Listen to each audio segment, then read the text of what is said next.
Okay, सबसे पहले आपको फिर से याद दिला दूं कि अब से सैटरडे टू सैटरडे आपके बीच में हम जो है लाइव रात को ठीक 8 बजे इस पोस्ट के हिसाब से आया करेंगे। तो मैं समझता हूं कि जितने भी भारत में फेसबुक और यूट्यूब पर आप लोग जो मुझसे जुड़ते हैं, ठीक रात 8 बजे आप लोग जो हैं जुड़ जाएंगे, और जितने जूम पर हैं वो भी आप लोग ठीक रात 8 बजे मेरे साथ में आप लोग जो हैं जुड़ जाएंगे, ठीक है ना। चलिए, आज का जो अनाउंसमेंट्स हैं वो आपके बीच में रखता हूं। सबसे पहले मैं चाहता हूं कि मसीह मंथन बैठक कुछ 2020 को, यानी कि आज से ठीक 4 साल पहले, मसीह की देह में एक ऐसा रेवोल्यूशन, एक ऐसी क्रांति खरी शिक्षाओं के क्षेत्र में हम इसको ला पाए हैं। मात्र 4 साल में हमने पूरे भारत और भारत के कई कंट्रीज, भारत के बाहर कई कंट्रीज में हमने जो है खरी शिक्षाओं को अभी तक फैला दिया है। अगर मैं गलत नहीं हूं तो ऐसा कोई भी व्यक्ति नहीं होगा जो मुझे और मसीह मंथन बैठक को और खरी शिक्षाओं को नहीं जानता होगा। वो चाहे नेगेटिव वे की तरफ से आया हुआ होगा या तो पॉजिटिव वे तरीके से आया होगा, जैसे तैसे भी आपके पास पहुंचा है, लेकिन खरी शिक्षाएं आपके पास में जो है वो पहुंच चुकी हैं, और जिसके चलते मैं समझता हूं कि आप सभी को खरी शिक्षाओं के क्षेत्र में मसीह की देह में लोगों को तैयार किया जा रहा है। आपको बताता चलूं कि मसीह मंथन बैठक व्हाट्सएप ग्रुप पर लोगों को टीच करता है, व्हाट्सएप ग्रुप पे लोगों को इनवाइट करता है, उनको जोड़ता है, साथ ही साथ फेसबुक, यूट्यूब, इंस्टाग्राम, ये 3 प्लेटफॉर्म से आप लोगों को सिखाने का काम करता है, और साथ ही साथ पूरे भारत के अंदर और भारत के बाहर 18 कंट्रीज के अंदर या उसके भी आसपास में हम लोगों को सिखाते हैं, कभी जूम के माध्यम से तो कभी फिजिकल चर्च के माध्यम से, वर्चुअल चर्च के माध्यम से लोगों को एजुकेट करने का काम किया जा रहा है। जिसके चलते अभी जो अगला स्लाइड आएगा वो ये है कि आत्मा और दुल्हन दोनों कहती है आ। जी, आपने ठीक सुना, मैं रिपीट कर दूं कि आत्मा और दुल्हन दोनों कहती है आ, और जिसके चलते हम इस प्रयास में हैं कि जो पवित्र आत्मा कलीसिया को दिया गया है, और एक ऐसे रूप में जिसको कहते हैं कि संसार को पाप, न्याय और धार्मिकता के विषय में लोगों को निरुत्तर करे, कन्विक्ट करे एज अ प्रोसिक्यूटर, जिसको कहते हैं सरकारी वकील। और जिसके चलते मैंने एक प्रचार किया था कि एक नबी अगर मूसा था उस वक्त में, एक नबी अगर यीशु थे आज से 2024 साल पहले, तो तीसरे नबी जो बात करें परमेश्वर की आवाज बनकर, नबी आपको बनना है, मुझको बनना है, और मुंह अपना उसको देना है ताकि वो अपनी बातें हमारे मुख से डालकर लोगों के जीवनों में बात कर सके। तो जिसके चलते मैं समझता हूं कि हम सभी को इस तरीके से परमेश्वर के राज्य के लिए तैयार होना होगा, और प्रोसिक्यूटर बनकर आपको और मुझको मसीह की देह में लोगों को तैयार करना होगा। संसार दोषी ठहराया जा चुका है वचन के हिसाब से, संसार को दोषी नियुक्त कर दिया गया, यानी कि साबित कर दिया गया उसके काम और उसकी बातें परमेश्वर के वचन से मेल नहीं खाती, और उसके बीच में आप और हम हैं, जहां परमेश्वर हमको और आपको लोगों को तैयार करता है ताकि हम लोगों के बीच में बातों को सिखा सके। उसी के प्रयास में मसीह मंथन बैठक इस बातों को लेकर चलता है। तो आत्मा और दुल्हन दोनों कहती है आ। कौन सी कलीसिया, यानी कि कौन सी दुल्हन? वो दुल्हन जो यीशु की शिक्षाओं पर चलती है। जितने जूम पर हैं, आशा करता हूं कि आप लोग सुन रहे हैं। अगर आप, जी बहुत बहुत शुक्रिया। तो जिसके चलते मैं समझता हूं कि आत्मा और दुल्हन दोनों कहती है आ। कौन सी कलीसिया, यानी कि दुल्हन, द ब्राइड ऑफ जीसस। कौन सी दुल्हन? वो दुल्हन जो खरी शिक्षाओं के साथ में चलती है, और जिसमें मसीह मंथन बैठक खुद को जोड़ता है और उस 10% के अंदर खुद को लाता है, और कहता है जब तब जाकर ये शब्द मैंने लिखे हैं कि एमएमबी की शिक्षाओं में रैप्चर और उद्धार सुरक्षित है। इस एक वचन के आधार पर अगर आप देख सकते हैं, दूसरा यूहन्ना 1:9, 2 जॉन चैप्टर 1:9 लिखा है, जो कोई उसकी शिक्षा में स्थिर रहता है उसके पास पिता भी है और उसके पास में पुत्र भी है।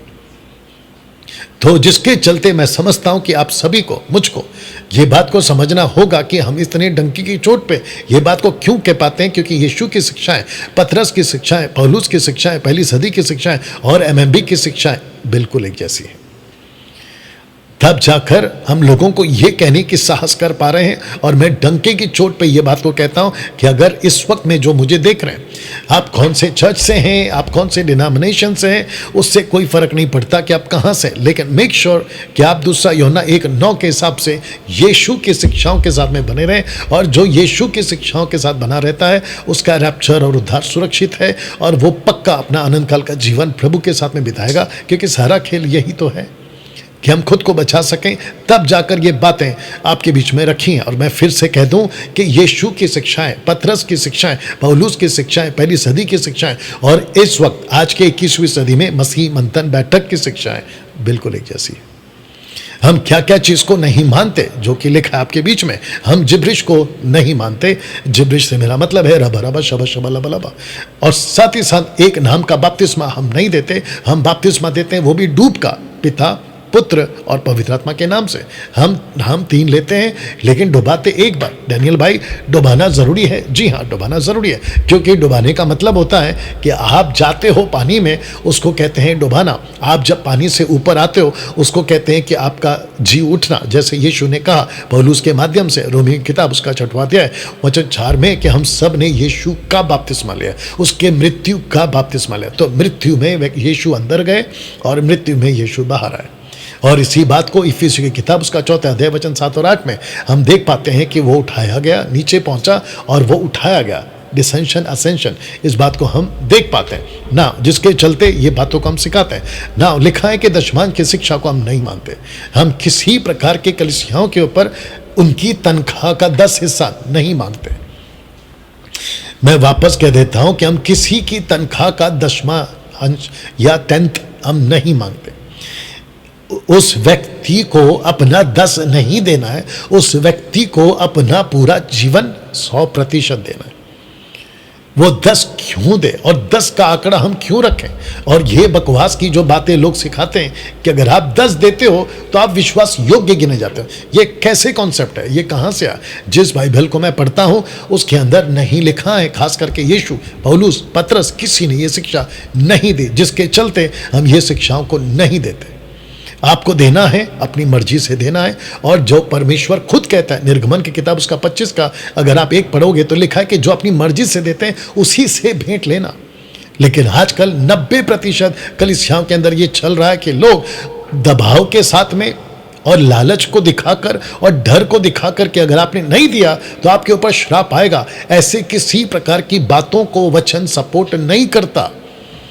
ये पेंटिकॉस्टल, कैरिस्मेटिक, इंडिपेंडेंट और बहुत सारे ग्रुप्स हैं जो पता नहीं भारत के बाहर भी कई जगहों से आते हैं, और ऐसी बातों को थोप दिया जाता है यीशु की कलीसिया पर, जिसको कहते हैं कि नई वाचा की कलीसिया, न्यू कवर्नेंट चर्च।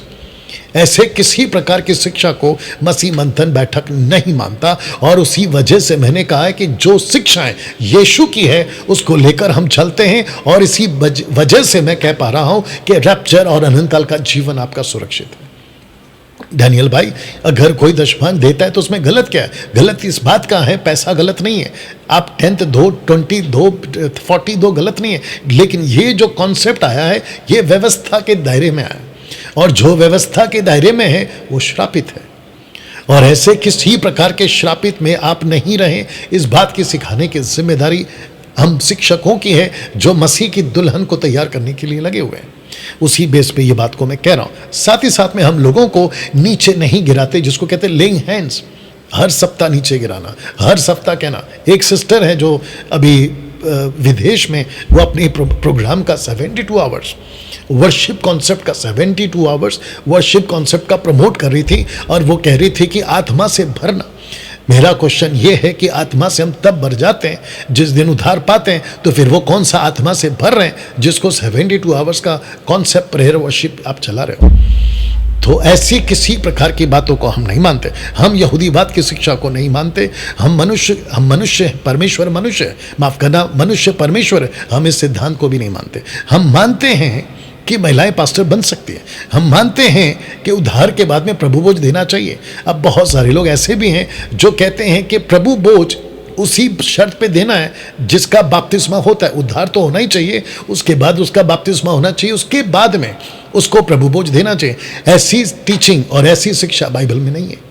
एक व्यक्ति का उद्धार होना जरूरी है, उसके बाद में उसका बपतिस्मा होने में अगर देरी होती है, बपतिस्मा देना जरूरी है, हम इस बात को मानते हैं, अभी मैं बता चुका हूं, बपतिस्मा हम देते हैं। लेकिन अगर किसी वजह से 1 हफ्ता, 2 हफ्ता, 1 महीना, 6 महीना या 1 साल तक अगर उसका बपतिस्मा नहीं हो पा रहा है, तो हम उसको प्रभु भोज से कैसे रोकें? एक व्यक्ति का उद्धार होना काफी है। बपतिस्मा, फिर चर्च अटेंड करना, फिर टीचिंग लेना, उसके बाद में डिसाइपलिंग कोर्स है, फिर उसके बाद में बाकी उसका जीवन है, लीडरशिप के लेवल तक उसको तैयार करना, ये सब ऑन गोइंग प्रोसेस है, उसके बाद होगा। लेकिन प्रभु भोज उसका दायित्व है, अधिकार है। प्रभु भोज उसका जन्म, आत्मिक जन्म सिद्ध अधिकार है। जैसे ही उद्धार पाता है उसको प्रभु भोज देना चाहिए। ऐसा कोई वचन नहीं है। अगर किसी ने वीडियो बनाई है कि डैनियल राज, मसीह मंथन बपतिस्मा के पहले प्रभु भोज देते, तो मुझे प्रूफ करके बताओ कि कहाँ लिखा है कि पहले बपतिस्मा फिर प्रभु भोज। आप लॉजिक लगाते हो तो ढंग का लगाओ, बेमतलब की लॉजिक नहीं चलेगी। उसके बाद हम सेवक को पापा नहीं बुलाते, आशीष बीज के नाम पर पैसे नहीं कमाते, हम स्वागत वाला गीत नहीं गाते। इन सब चीज़ों को रखकर आपको बताता हूं कि हम ऐसे किसी प्रकार की चीज़ों को नहीं मानते। साथ ही साथ अगर आप सब चीज़ों को लेकर तैयार हैं तो मसीह मंथन बैठक 3 प्लेटफॉर्म पर आप लोगों को जो है वीडियोस मुहैया करवाता, या मैं लाइव आता हूं। एक है यूट्यूब पर जो कि 255K, जरा चेक कर लो, 255K, और फेसबुक के ऊपर 117K, और साथ ही साथ इंस्टाग्राम के ऊपर जो कि आप देख सकते हैं 5000 प्लस जो है। और इन सब को बताने के पीछे मेरा मकसद पैसा कमाना नहीं है, जो कि बिल्कुल साफ लिख चुका हूं कि डैनियल राज सोशल प्लेटफॉर्म से पैसे नहीं कमाता। दोस्तों, आपके बीच हम ये सब बातें क्यों कर रहे हैं? ताकि आपको बता दूं कि आज जो दुनिया है ना, वो टोटल डिपेंड है ऑनलाइन पर। आपने अगर नहीं सुना तो मैं वापस कह दूं कि आज की पूरी दुनिया डिपेंड है ऑनलाइन पर। सब कुछ ऑनलाइन हो रहा है, ठीक है ना। और जिसके चलते मैं समझता हूं कि तेजी से काम को बढ़ाया जा सकता है। और शिक्षा के क्षेत्र में मैं भी लगातार 4 साल से ऑनलाइन के माध्यम से, सोशल प्लेटफॉर्म के माध्यम से बहुत तेजी से फैला हूं, बहुत तेजी से फैलाओ। तो जिसके चलते हम आपको वेलकम करते हैं, आपको इनवाइट करते हैं कि डैनियल भाई अगर हमको जुड़ना है तो कैसे जुड़ें।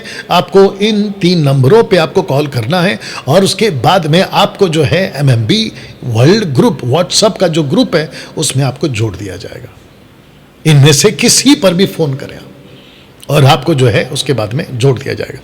अब दोस्तों, ये जो आप देख रहे हैं छोटा सा राउंड सर्कल, मंथली सपोर्टर के रूप में मैं चाहता हूं कि आप लोग आगे आए। और साथ ही साथ जितने जूम पर हैं, आप लोगों से भी रिक्वेस्ट है कि मसीह मंथन बैठक जो कि पूरे भारत और भारत के बाहर काम कर रहा है, उसको चलाने के लिए एक सेंटर की ज़रूरत थी, और जिसको परमेश्वर ने पूरा कर दिया। अभी जहाँ पर मैं बैठा हूँ वो MMB का हेड ऑफिस है, जिसको कहते हैं पूरे भारत और भारत के बाहर जहाँ कहीं पे भी अगर हमें मिनिस्ट्री करनी है तो ये उसका हेड ऑफिस है। और यहाँ से बैठकर मैं आपके बीच में भी बात कर रहा हूँ, और इन सब को चलाने के लिए आपकी मर्जी से, आपकी इच्छा से, आप जो भी मंथली सपोर्टर के रूप में आप अगर आगे आना चाहते हैं, आप ज़रूर आएँ। और जो ऑलरेडी आ रहे हैं, मेक श्योर कि आपका एवरी मंथ आपका जो सपोर्ट है, आप जो भी भेजते हैं वो आता रहे, ताकि परमेश्वर का काम हम जो है बड़े आराम से और मजबूती से लोगों के बीच में लेकर जा सकें।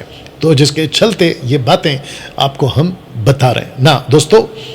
और जितने खास करके जूम पर हैं आप लोग भी, और ये रिकॉर्डेड वीडियो और लाइव अगर आप देख रहे हैं तो आप स्क्रीन के ऊपर आप देख सकते हैं कि zoom meeting for MMB front leaders, जो कि नेक्स्ट मीटिंग होगा, और वो होगा 7 जून को। जी हाँ, शुक्रवार रात 8 बजे 7 जून को, 7 जून को।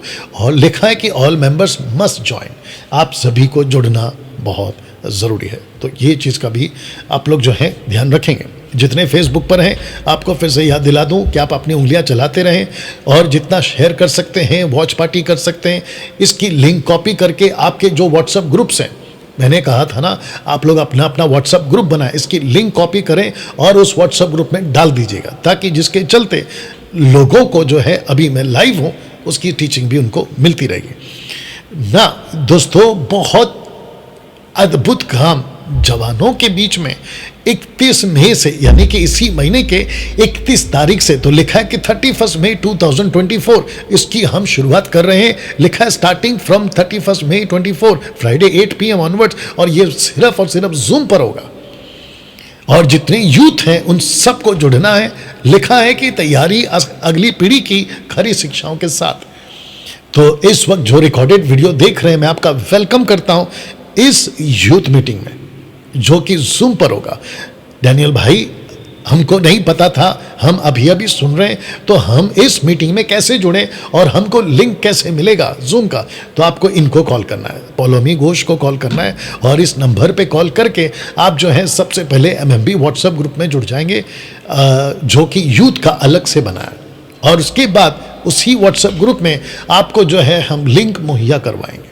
आशा करता हूं कि आप लोग समझ चुके हैं, और मसीह मंथन बैठक के जितने भी यूथ हैं और जो अभी जूम पर है वो, और जो मुंबई के यूथ हैं वो, और मुंबई के बाहर महाराष्ट्र और 29 राज्य में जहां कहीं पे भी यूथ हैं, 13 साल से लेकर 30 साल तक, और 31-32 साल के हैं लेकिन आपकी शादी नहीं हुई है, आप भी हमसे जुड़ सकते हैं, ताकि जवानों के बीच में हम जो है अगली पीढ़ी को तैयार करने की शिक्षाएं उनको दे सके ना। दोस्तों, ये महीने में मात्र 2 बार चलेगा, जिसको कह सकते हैं कि एवरी ऑल्टरनेट वीक, एक हफ्ता ब्रेक, फिर उसके बाद फिर हफ्ता ब्रेक, फिर उसके बाद, और जो हफ्ता ब्रेक होगा शुक्रवार का, उसको हम करेंगे फ्रंट लीडर्स की मीटिंग, उसके बाद फिर यूथ मीटिंग, फिर फ्रंट लीडर्स की मीटिंग, ऐसे करके जो है हम इसको चलाने वाले।